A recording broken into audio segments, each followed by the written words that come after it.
Israeli जासूस Catherine, खूबसूरती के चेहरे के पीछे का सच, ईरान के सुप्रीम लीडर की वफादारी और इजरायल की गद्दारी, कैथरीन स्पाई केस के जरिए। कैथरीन का खेल, इजरायल की चाल, ईरान की वफादारी, एक फिक्शनल ड्रामेटाइजेशन। आज हम आपको एक ऐसी हकीकत फैक्ट कहानी सुनाने जा रहे हैं, शायद आपने कभी नहीं सुनी होगी। इस पर आपकी राय जरूर बताना। जब वफादारी ईमान का रूप ले लेती है और गद्दारी एक मुस्कुराहट के पीछे छिप जाती है, तब कहानियां जन्म लेती हैं। ये कहानी है एक खूबसूरत धोखे और एक कौम के ईमान की मंजिल की। विजुअल: तेहरान का रात का स्काईलाइन, मस्जिद के मीनार, लोग नमाज के लिए जाते हुए, कैमरा क्लोजअप, कुरान का मतन, फिर एक औरत का चेहरा, कैथरीन या खदीजा, नाजुक रोशनी में।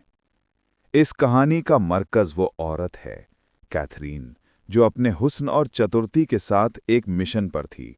लेकिन ये मिशन सिर्फ एक देश के खिलाफ नहीं, ये ईमान और वफादारी के इम्तिहान की भी कहानी है।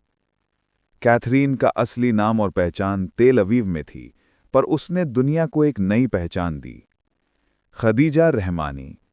इस नई पहचान के साथ वो ईरान के अंदर चली आई, अपने आप को एक मुस्लिम बहन बताते हुए, जिसे इस्लाम की सीखों से मोहब्बत थी। कैथरीन हिजाब पहनती, पर्शियन बोली सीखती, नमाज का अंदाज अडॉप्ट करती, लोकल सेमिनारों में शामिल होती, मॉस्क के एल्डर्स से मिलती, हर फलसफी अदा में प्लानिंग थी। पर यह प्लानिंग उसकी सबसे छोटी चीज थी। असल मकसद था सुप्रीम लीडर के करीब पहुंचना, उस तक ऐसा रास्ता बनाना जो आम नजर में बिल्कुल मुमकिन न लगता हो। रिश्ते का जाल, किसको दोस्ती बनाया? सुप्रीम लीडर तक सीधा पहुंचना मुश्किल था, इसलिए कैथरीन ने एक दमदार और सोच समझकर रिश्ते का जाल बुना।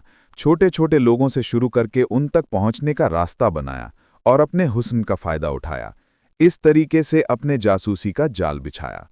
टाइटल: इजरायली जासूस कैथरीन, खूबसूरती के चेहरे के पीछे का सच।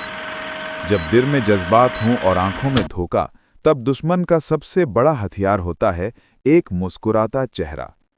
आज हम बात करेंगे एक ऐसी औरत की कहानी जिसका नाम था कैथरीन लेवी, एक इजरायली जासूस, जिसने अपनी खूबसूरती और चालाकी से ईरान के अंदर जाकर ऐसी चाल चली जिससे एक पूरा निजाम हिल गया। एक अजीब शुरुआत। कैथरीन का जन्म 1980 के आसपास तेल अवीव, इजराइल में हुआ था। बाहर से देखा जाए तो वो एक मॉडर्न, एजुकेटेड और कल्चर्ड लड़की थी, पर अंदर से वो एक ट्रेंड मोसाद एजेंट थी। उसने अपनी ट्रेनिंग मोसाद के अंडर साइकोलॉजिकल इन्फिल्ट्रेशन डिवीजन में ली थी, जहां एक जासूस को सिखाया जाता है कि कैसे दुश्मन के दिल और विश्वास दोनों जीते जाते हैं। कैथरीन को एक खास मिशन दिया गया, ऑपरेशन ज़ोहार। इस मिशन का मकसद था ईरान के न्यूक्लियर प्रोग्राम और डिफेंस सिस्टम के बारे में असली खबर लेना। लेकिन इस बार इजरायल ने हथियार नहीं, हुस्न भेजा था। ईरान में एंट्री।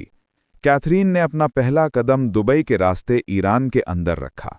उसने अपनी पहचान बदल ली, नाम रखा खदीजा रहमानी, एक मुस्लिम जर्नलिस्ट जो यूरोप से आई थी और इस्लाम के जज्बात में पूरी तरह डूबी हुई थी। उसने हिजाब पहना, अरबी और फारसी जबान फ्लुएंटली बोलती थी और कुरान के आयत तक याद कर ली थी। लोगों को लगता था कि ये एक नॉन मुस्लिम थी जो इस्लाम से मोहब्बत करके मुस्लिम बनी है, और यही उसका सबसे बड़ा कवर था। धीरे धीरे वो तेहरान के इंटेलेक्चुअल सर्कल में घुस गई। इस्लामिक सेमिनार, जर्नलिज्म मीटिंग्स और विमेन राइट्स ग्रुप्स में हमेशा नजर आने लगी। वफा या वफादारी। कैथरीन ने अपनी एक्टिंग से लोगों का दिल जीत लिया। एक वक्त ऐसा आया जब उसने ईरान के एक डिफेंस रिसर्चर डॉक्टर रेजा हुसैनी से दोस्ती बढ़ा ली। डॉक्टर रेजा एक ऑनेस्ट साइंटिस्ट था जो ईरान के मिसाइल प्रोजेक्ट पर काम कर रहा था। कैथरीन ने अपनी मिठास और समझदारी से उसके जिंदगी में जगह बना ली। कहते हैं कि रेजा ने उसे अपना दिल दे दिया और कैथरीन ने उसे वही दिया जो एक जासूस देती है: भरोसा, झूठ और मौत। एक शाम रेजा ने अपने ऑफिस से कुछ कॉन्फिडेंशियल डॉक्यूमेंट्स अपने लैपटॉप में ट्रांसफर किए और कैथरीन के रूम में ले आया। उसने सोचा कैथरीन उन फाइल्स को समझेगी और रिपोर्ट लिखेगी ईरान के फ्यूचर पर। पर कैथरीन ने उन डॉक्यूमेंट्स को सीक्रेटली स्कैन कर लिया और इजराइल के साइबर चैनल पर ट्रांसफर कर दिया। इसी के बाद इजराइल ने ईरान के एक अंडरग्राउंड फैसिलिटी पर डिजिटल स्ट्राइक किया और पूरा सिस्टम 72 घंटे के लिए बंद हो गया। ईरान ने कभी सोचा भी नहीं था कि उनके बीच कोई अपनी मुसलमान बहन बनकर इतना बड़ा धोखा दे सकती है। धोखे का पर्दाफाश। हर कहानी का एक अंजाम होता है। कैथरीन के मिशन के बाद ईरान के काउंटर इंटेलिजेंस विंग ने एक पैटर्न नोटिस किया। हर कॉन्फिडेंशियल लीक एक ही सर्कल से आ रहा था। तेहरान के एक मॉस्क के सीसीटीवी कैमरा में एक तस्वीर मिली जिसमें कैथरीन एक इजरायली डिप्लोमैट के कांटेक्ट में थी।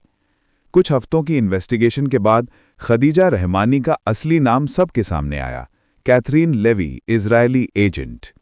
उस दिन ईरान के सारे न्यूज़ चैनल्स पर एक ही खबर थी, एक इजरायली औरत ने इस्लाम के नाम पर ईरान को धोखा दिया।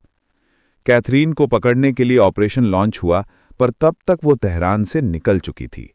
उसने अपनी आइडेंटिटी चेंज करके इस्तांबुल के रास्ते इजरायल वापस लौट गई। कैथरीन का आखिरी इंटरव्यू। कुछ साल बाद कैथरीन ने एक कॉन्फिडेंशियल इंटरव्यू दिया जिसमें उसने कहा, मैं धार्मिक नहीं थी, मैं वफादार थी अपने देश के लिए। उससे पूछा गया, तुमने इस्लाम के जज्बात का धोखा क्यों दिया? तो उसने मुस्कुराकर कहा, वो धोखा नहीं था, वो फर्ज था। हर देश अपनी जमीन बचाने के लिए जासूस भेजता है, मैंने सिर्फ अपना काम किया। लेकिन लोग कहते हैं कैथरीन अपने मिशन के बाद कभी चैन से नहीं सोई। उसके ख्वाब में अक्सर डॉक्टर रेजा आता था। वो कहता, तुमने सिर्फ मुझे नहीं, मेरे मजहब और मेरे जज्बात को मारा है। खूबसूरती का असली चेहरा।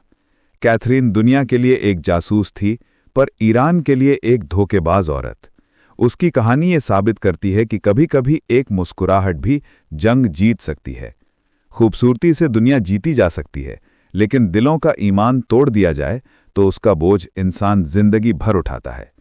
कैथरीन आज कहीं भी हो, उसका नाम दुनिया के इंटेलिजेंस सर्कल्स में एक मिसाल बन गया है, the woman who fooled Iran. कहानी का निचोड़। कैथरीन, एक खूबसूरत, पढ़ी लिखी और समझदारी से भरी औरत, ईरान में इस्लाम की वफादार के रूप में आई थी। उसने अपना चेहरा, अपनी जुबान और अपनी चालाक अक्ल का इस्तेमाल करके ईरान के अंदर लोगों का भरोसा जीत लिया। कहीं जर्नलिस्ट के रूप में, कहीं रिसर्चर बनकर और कहीं एक कन्वर्ट यानी इस्लाम कबूल करने वाली औरत के रूप में। लेकिन असली रूप था इजरायली इंटेलिजेंस की जासूस कैथरीन। उसका मिशन था ईरान के अंदर जाकर उन लोगों तक पहुंचना जो सुप्रीम लीडर के करीब हैं, उनके सिस्टम को समझना और उनकी आइडियोलॉजी को तोड़ना। उसके चाल। कैथरीन ने इस्लामिक रिसर्च और विमेन राइट्स के नाम पर लोगों का भरोसा जीता। उसने उन लोगों से रिश्ता बनाया जो ईरान के सुप्रीम लीडर के करीब थे। उनमें कुछ स्कॉलर्स, डिप्लोमैट्स और रिलीजियस इन्फ्लुएंसर्स भी थे। धीरे धीरे उसने कॉन्फिडेंशियल बातें और पर्सनल वीकनेसेस गैदर की। उसने अपनी खूबसूरती और इमोशनल डेप्थ से कुछ लोगों को मैनिपुलेट किया ताकि उनके जरिए सिस्टम के अंदर घुस सके। पर जब राज खुला, एक दिन ईरान की इंटेलिजेंस सर्विस यानी विभाग ने उसकी आइडेंटिटी ट्रेस कर ली। एक कम्युनिकेशन इंटरसेप्ट से पता चला कि कैथरीन सीक्रेटली तेल अवीव से कॉन्ट्रैक्ट में थी। इन्वेस्टिगेशन ने सब कुछ एक्सपोज कर दिया, ईमेल्स, फेक पासपोर्ट्स और सीक्रेट नोट्स। कैथरीन को ईरान ने एनिमी एजेंट डिक्लेयर कर दिया। उसके कनेक्शंस के जरिए कई और लोग भी कस्टडी में लिए गए। ईरान का फैसला। गद्दारी पर माफी नहीं। सुप्रीम लीडर ने खुद एक बयान दिया, जो अपने चेहरे पे वफादारी का नूर दिखाता है लेकिन दिल में दुश्मन का इरादा रखता है, उसके लिए हमारे देश में जगह नहीं। कैथरीन को देश निकाला और लाइफ टाइम बैन। ईरान ने उसके खिलाफ एस्पियोनॉज के सबूत इंटरनेशनल मीडिया को दिखाए। उसे ईरान से हमेशा के लिए निकाल दिया गया और वापस घुसने पर enemy of the state declare कर दिया गया। उसके ईरानियन कॉन्टैक्ट्स पर सख्त कार्रवाई। जितने भी लोग उसके जरिए इन्फ्लुएंस हुए थे, उन सब का इंटरोगेशन हुआ। कुछ लोगों को गिल्ट साबित होने पर सजा मिली, कुछ को रहमत के साथ छोड़ दिया गया। सुप्रीम लीडर का फाइनल डिसीजन। ईमान का पैमाना वजह से नहीं, नीयत से होता है। कैथरीन ने इस्लाम का लिबास पहना, लेकिन उसके अंदर फसाद था। हमारे लिए यह सबक है कि हर मुस्कुराहट में वफादारी नहीं होती। ईरान ने ग्लोबल स्टेज पर मैसेज दिया, जो देश अपने ईमान और आज़ादी की हिफाजत करता है उसे दुनिया की जासूसी नहीं हरा सकती। कहानी का मॉरल, कैथरीन ने अपनी जिंदगी जासूसी में बर्बाद कर दी। वो दुनिया के लिए एक वार्निंग बन गई कि झूठ के लिबास में सच्चाई की एक्टिंग ज्यादा देर तक नहीं चलती, और ईरान ने इस कहानी को एक मिसाल बनाया। ईमान, वफादारी और अपने देश के प्रति विश्वास सबसे बड़ी ताकत है। जासूसी का खेल सिर्फ हथियार से नहीं, जज्बात से भी खेला जाता है, और कैथरीन ने यह साबित कर दिया कि एक मुस्कुराहट भी जंग जीत सकती है। अगर आपको यह कहानी पसंद आई हो तो लाइक और सब्सक्राइब जरूर करें, क्योंकि हम ऐसे ही राज और हिस्ट्री के